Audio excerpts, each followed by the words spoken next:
আজকে শেয়ার করব মজাদার একটা সহজ টিফিন রেসিপি। শুধুমাত্র আটা দিয়ে মজাদার টিফিন রেসিপিটা কিভাবে বানাবো সম্পূর্ণ ভিডিও দেখতে থাকো। আসসালামু আলাইকুম বন্ধুরা, কেমন আছো? আশা করি যে যেখানে আছো আল্লাহর রহমতে সবাই অনেক বেশি ভালো আছে। আলহামদুলিল্লাহ আমিও ভালো আছি। এখানে আমি নিয়েছি আটা, 1.5 কাপ আটা নিয়েছি। দিয়ে দেব আমি 2 চামচ সুজি। অবশ্য সুজিটা দিবেন, সুজিটা দিলে এই নাস্তাটা খেতে ভীষণ ভালো লাগবে।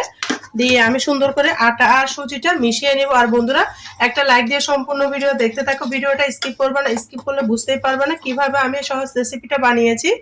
তারপরে দিয়ে দিচ্ছি স্বাদ মতো লবণ। খুবই সহজ, এরকম নাস্তা দিলে বাচ্চারা সকাল বিকেলে একদম টিফিন খালি করে নিয়ে আসবে। খুবই হেলদি বলতে পারো, আটা তো অনেক প্রোটিন থাকে, বাচ্চাদের জন্য অনেক ভালো। সুন্দর করে মিশিয়ে নিলাম। বন্ধুরা দিয়ে দিব আমি এখানে কালিজিরা। কালিজিরাটা দিলে যে কোনো নাস্তা টেস্ট কিন্তু দ্বিগুণ বেড়ে যায়, আর গ্যাসের কোনো সমস্যা থাকে না। তেল ছাড়া টিফিন বলতে পারো। দিয়ে আমি নর্মাল পানি দিয়ে আটার ডোটাকে ফুলিয়ে নিব। একদম নর্মাল পানি দিচ্ছি, অল্প অল্প করে পানি দিয়ে এই ডোটাকে বানিয়ে দেব। আর প্লিজ বন্ধুরা, আমার চ্যানেলে যদি নতুন বন্ধু হয়ে থাকো, আমার চ্যানেলটা আমাকে ভালোবাসে সাবস্ক্রাইব করে দেওয়ার অনুরোধ রইল। পাশে থাকা বেল বাটনটি অন করে দাও, যেন আমি ভিডিও দেওয়ার সাথে সাথে নোটিফিকেশনটা সবার আগে তোমাদের মাঝে পৌঁছে যায়। নতুন বন্ধু পুরাতন বন্ধু সবাইকে অসংখ্য ধন্যবাদ। আমি পরিমাণ মতো পানি দিয়ে দিচ্ছি। তারপর এখানে বন্ধুরা অ্যাড করে দিব আমি এখানে পুদিনা পাতা দিয়েছি। তোমরা চাইলে কারি পাতা, ধনে পাতা দিতে পারো। আমি আমার ছাদ বাগানে পুদিনা পাতাটা অ্যাড করেছি। দেখতে পারতেছো সুন্দর করে আমি ভালো করে মিশিয়ে নিচ্ছি। আর বন্ধুরা এই পর্যায়ে আটা ডোটাকে আমি ঢেকে রেখে দিব। অন্য উপকরণগুলো করে নিব, এটার জন্য একটা পুর করে নিব। এভাবে ঢাকনা দিয়ে রেস্টে রেখে দিব। ফিরে আসতেছি পুরটা রেডি করে। দেখো বন্ধুরা, পুর তৈরি করার জন্য এখানে আমি আলু নিয়েছি। বেঁচে যাওয়া যদি রান্না করা আলু থাকে তাহলে সেই আলু দিয়ে মজাদার এই পুরটি বানিয়ে নাও। খুবই সহজ, আর নষ্ট করতে হবে না। আমরা অনেক সময় মাংস দিয়ে আলু রান্না করলে আলুটা বেঁচে যায়, তাই এইভাবে সুন্দর মতো যদি পুর বানিয়ে যে কোনো নাস্তা বানানোতে খেতে কিন্তু অসাধারণ লাগে। দেখো বন্ধুরা, আলুটাকে আমি সুন্দর মতো কাঁটা চামচ দিয়ে ভেঙে নিয়েছি। প্যান বসিয়ে দিয়েছি, দিয়ে দিচ্ছি রান্নার রেগুলার সয়াবিন তেল।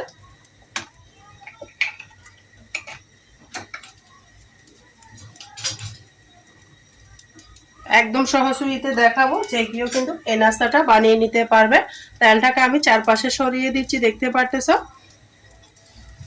দিয়ে দিব আমি এখানে বেশি কিছু পেঁয়াজটা একটু বাড়িয়ে দিতে হবে। দিয়ে নাড়াচাড়া করে দিব। তারপর দিয়ে দিব আমি এখানে কাঁচা লঙ্কা, দিয়ে আবারও ভালো করে নাড়াচাড়া করে দিব। খুবই অল্প উপকরণ দিয়ে এই পুরটা বানাবো, খেতে কিন্তু অসাধারণ লাগবে। সাধারণ রেসিপি খেতে হয়ে যাবে অসাধারণ। এরকম করে বাচ্চাদের টিফিনে দিলে বাচ্চারা টিফিন খালি করে নিয়ে আসবে। বন্ধুরা কথা দিলাম। দেখো বন্ধুরা, পেঁয়াজটা যখন লাল লাল করে ভাজা হয়ে যাবে তখনই দিয়ে দিব আমি যে আলুটা ভেঙে রেখেছি, সেটা দিয়ে ভালো করে নাড়াচাড়া করে নিব। এ পর্যায়ে অ্যাড করে দিব আমি এখানে স্বাদ বাড়ার জন্য সয়া সস। 1 চামচ মতো সয়া সস দিয়েছি আমি। বন্ধুরা এখানে আর কোনো লবণটা ব্যবহার করব না, কারণ সয়া সসের মধ্যে লবণ থাকে, সেজন্য আর লবণটা দিলাম না। এখানে শুধুমাত্র একটা মশলা অ্যাড করব, যেটা দিয়ে হয়ে যাবে পুরো অসাধারণ রেসিপি। এটা আমার নিজের হাতে একটা স্পেশাল মশলা করেছি, সেটা দিয়ে দিলাম 1/2 চামচ মতো। দিয়ে ভালো মতো নাড়াচাড়া করে দিব। শেষে এসে দিয়ে দিব আমি এখানে পুদিনা পাতা, দিয়ে আবারও নাড়াচাড়া করে দিব। একদম সিম্পল ওয়েতে যে কোনো কেউ এই নাস্তাটা বানিয়ে নিতে পারবে। এই পর্যায়ে আমি পুরটাকে উঠিয়ে নিব, ঠান্ডা হওয়ার জন্য একটু ফ্যানের নিচে রাখবো। বন্ধুরা দেখো খুব সহজে বানিয়ে নিয়েছি, দেখতে কতটা লোভনীয় লাগতেছে।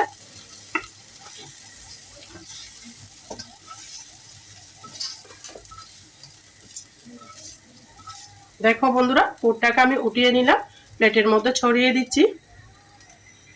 দেখো বন্ধুরা, পুরটাকে আমি ঠান্ডা হতে দিয়েছি ফ্যানের নিচে। এই পর্যায়ে আটার ডোটাকে দেখো কতটা সুন্দর হয়েছে। এই পর্যায়ে আমি নাস্তাগুলো বানিয়ে নেব। চুলাতে চলে যাব সরাসরি, দেখতেই থাকো। একটু নাড়াচাড়া করে দিচ্ছি। এখানে মনে হচ্ছে আমার আটার ডোটা একটু পাতলা হয়ে গিয়েছে। তার জন্য আমি এখানে দিয়ে দিব আরো হাফ কাপ মতো আটা। আটার ডোটা পারফেক্ট রাখলে তখনই কিন্তু এই নাস্তাটা সুন্দর হবে, না হলে কিন্তু নাস্তাটা সুন্দর হবে না। আবারও সুন্দর মতো আমি মিশিয়ে নিচ্ছি। তাই বন্ধুরা পানিটা অল্প অল্প করে দিবা, তাহলে তোমাদের আটার ডোটা পারফেক্ট হবে। আমি সুজি দিয়েছিলাম, তার জন্য পানিটা বেশি পড়ে গিয়েছে। এই পর্যায়ে আমার আটার ডোটা পারফেক্টলি হয়ে গেছে, দেখতে পারতেছো। হ্যান্ড বিটার দিয়ে বিট করলে যে কোনো লাম্পস থাকে না, একদম মসৃণ একটা ডো আসে, হয়তো দেখেই বুঝতে পারতেছো।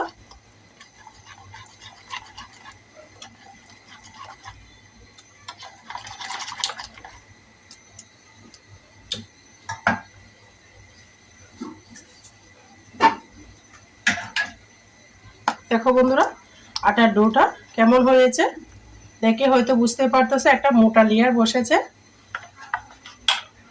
আমি চুলায় চলে যাব। এখানে একটা প্যান বসিয়ে দিয়েছি, দিয়ে দিব খুবই সামান্য করে রান্নার রেগুলার সয়াবিন তেল। দেখতে পারতেছো খুবই সামান্য করে দিয়েছি। দিয়ে আমি 1 হাতা ব্যাটার দিয়ে দিব, দিয়ে ভালো মতো নাড়াচাড়া করে দিব, দেখতে পারতেছো। আর বন্ধুরা ভিডিও দেখতে দেখতে যারা এতটুকু এসে গিয়েছে একটা লাইক দিতে ভুলে গিয়েছো, প্লিজ বন্ধুরা একটা লাইক দিয়ে ভিডিওটা শেষ পর্যন্ত দেখার অনুরোধ রইল। দেখো বন্ধুরা এই পর্যায়ে আমি আটাটাকে উল্টিয়ে দিলাম, নাস্তাটাকে দিয়ে আমি সুন্দর করে একটা পুর দিয়ে দিলাম। এখানে মাইস বরাবর দিয়ে দিতে হবে, এইভাবে সুন্দর করে। দেখতে পারতেছো খুব সুন্দর করে লেগে গিয়েছে, এভাবে একটু চিপে চিপে দিলে কিন্তু লেগে যাবে খুবই সুন্দর করে। আমি সামান্য করে তেল দিয়ে দিচ্ছি,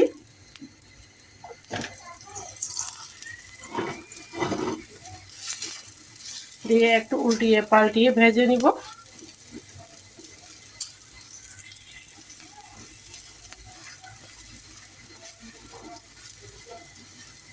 কতটা সহজ, তোমরা যে কেউ কিন্তু এই নাস্তাটা বানিয়ে নিতে পারবা। আমি নাস্তাটাকে উঠিয়ে নিচ্ছি, আমার হয়ে গিয়েছে। দেখো খুবই অল্প সময়ে নাস্তাটা হয়ে যায়। আর 1 হাতা ব্যাটার আমি দিয়ে দিচ্ছি। আটার ডোটা যদি পারফেক্ট রাখো তোমাদের নাস্তাটাও কিন্তু আমার মতো সুন্দর হবে, আর দেখতে অনেক লোভনীয় হবে, খেতেও মজা হবে। দেখো বন্ধুরা এটাকেও আমি সুন্দর করে উল্টিয়ে দিব। যখন একটু হয়ে আসবে তখনই কিন্তু উল্টিয়ে দিতে হবে, না হলে কিন্তু পুড়ে যাবে, দেখতে ভালো লাগবে না।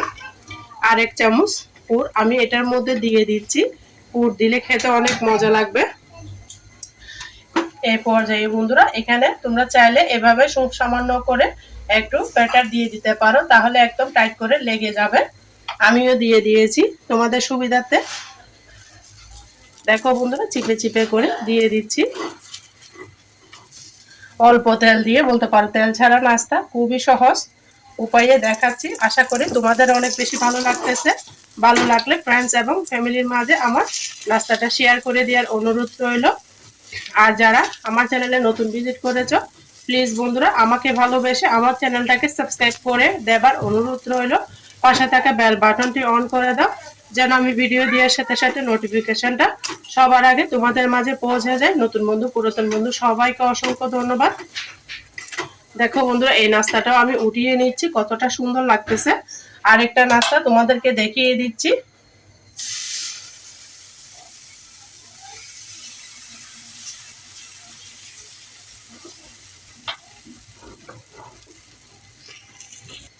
দেখো বন্ধুরা এই নাস্তাটাকে আমি উল্টিয়ে দিচ্ছি,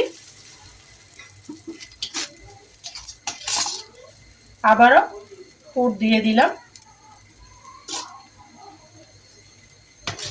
তোমরা চাইলে এখানে চিকেনটাও দিতে পারো, চিকেনটা দিয়েও বানালে কিন্তু নাস্তাটা অনেক বেশি ভালো লাগবে খেতে। চারপাশে আমি একটু আটার ডো ছড়িয়ে দিচ্ছি, দিয়ে আবারও বটে দিচ্ছি, দেখতে পারতেছো চিপে চিপে করে দিতে হবে সুন্দর করে। আর যারা এতক্ষণ পর্যন্ত আমার সাথে ভিডিও জুড়ে আছো সবাইকে অসংখ্য ধন্যবাদ, সবার জন্য মন থেকে অনেক অনেক বেশি ভালোবাসা রইল। দেখো আমার সমস্ত নাস্তা এরকম করে আমি বানিয়ে নিয়েছি, কতটা সহজভাবে দেখাচ্ছি। হাতে মাত্র 10 মিনিট থাকলে সহজ নাস্তাটা বানিয়ে নিতে পারবে। দেখো বন্ধুরা এই নাস্তাটাও কিন্তু আমার রেডি হয়ে গিয়েছে, দেখে হয়তো বুঝতে পারতেছো কতটা সুন্দর লাগতেছে। অনেক গরম ধরা যাবে না, তাই তোমরা এভাবে এই সহজ নাস্তাটা একবার হলো বানিয়ে নিবে, খেতে কিন্তু অসাধারণ লাগবে। আর খেয়ে খেয়ে আমাকে জানাবা কেমন হয়েছে। চটপট সকাল বিকালে টিফিনে নাস্তা বলতে পারো। আশা করি তোমাদের অনেক বেশি ভালো লেগেছে। ভালো লাগলে লাইক কমেন্ট শেয়ার করতে ভুলবে না। আর আমার কথার মাঝে কোনো ভুল ত্রুটি হলে সবাই ক্ষমার দৃষ্টিতে দেখো। সবাই ভালো থাকো, সুস্থ থাকো, আমার জন্য আমার পরিবারের জন্য দোয়া করো। আল্লাহ হাফেজ। আসসালামু আলাইকুম ওয়া রাহমাতুল্লাহি ওয়া বারাকাতুহু।